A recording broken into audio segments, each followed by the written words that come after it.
Ya. Ki ana napa jenenge iki WA saka Pak Tumiyono. Pak Tumiyono? Ngersake lagu mengko. Ya.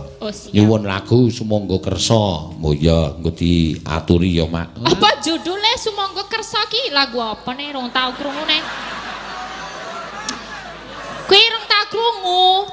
Engko nek salah le nyanyeke piye nih? Kowe nggo paramek ora, Nduk?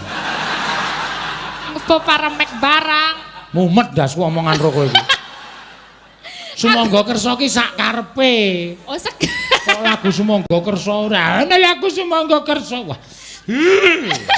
Iya takon kok. Oh, maksudnya terserah, bebas. Heeh. Oh iya. Ya disisanke wae podang kuning mengke ditransfer ke. Apane sing ditransfer? Ayo sawere. Oh, Pak Tumiyono nek nyawer dolar. Dolar. Ah iya kaya wingi ning anjungan kae dolar. $100 ngono kuwi. Kowe entuk pira? Kowe iki kok nakon-nakon ngomong apa ta kowe?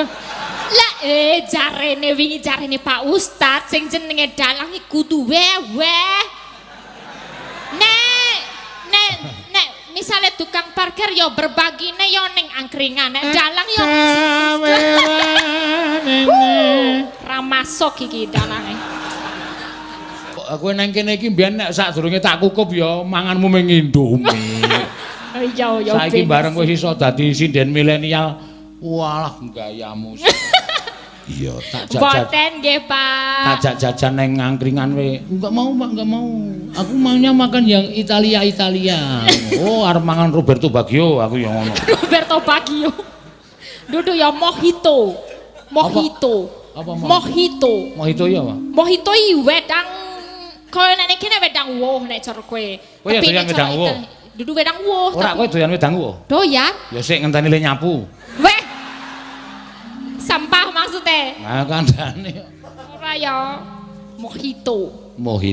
Wedangi saiki anakku barang nek jajan mojito. Iya.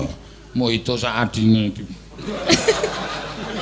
Mojito sapa? Adine mojito. Mohiman. Oh.